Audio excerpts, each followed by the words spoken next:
An S corporation is a tax election that an owner can make under Subchapter S of the IRS Code. For higher income earners, an S-Corp can potentially provide large tax savings. The S-Corp does this by splitting your earnings into two components, a wage and a shareholder distribution. There are some setup costs and ongoing maintenance costs as part of setting up an S-Corp, so it only makes sense if the tax savings from being an S-Corp exceed these incremental costs. While costs will differ for each person, it could cost up to $1,000 to file the initial documents, and then you'll have to administer payroll and file taxes for the S-Corp, which are a little more complex. These maintenance costs could be $1,000 to $2,000 per year as well. Let's look at an example for someone with $100,000 of income. As an employee of your own S-Corp, you have to pay yourself a reasonable wage, which many people try to keep low to minimize payroll taxes. Note that setting this too low can get you audited by the IRS, so consult with a tax professional. In the below example, we assume our $100,000 S-Corp owner designates their reasonable salary as $50,000, which includes all of their fringe benefits like healthcare.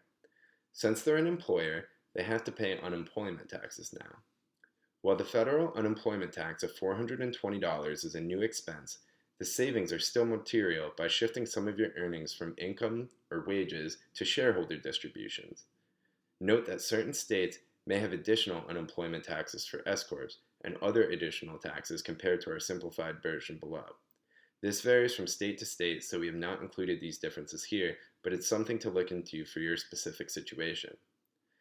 The payroll tax savings are not the only benefit, though.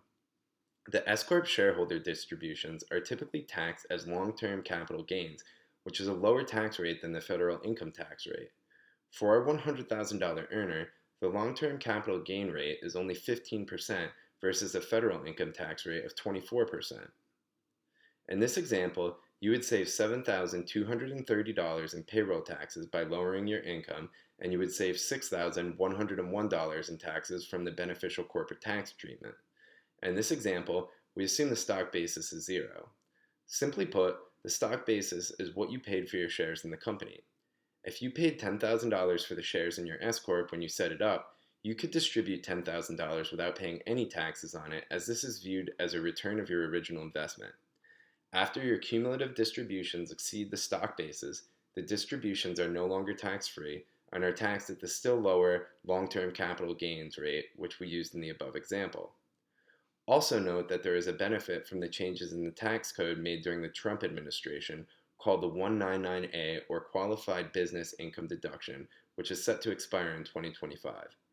This lets S-Corps, LLCs, and partnerships deduct 20% of their taxable income, which in our example results in a $10,000 deduction.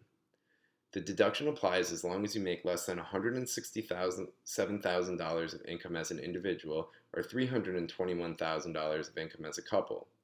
Notably, if you were at $200,000 of income as an individual and wouldn't qualify, the S-Corp salary could get you into compliance. So if you paid yourself a $100,000 salary and your business income was now only $100,000, you'd qualify for the 20% reduction.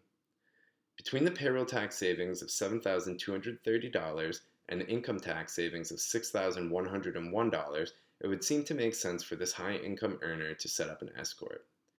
In order to become an S-Corporation, qualifying corporations must submit to the IRS Form 2553 election by a small business corporation, which can be found in our library.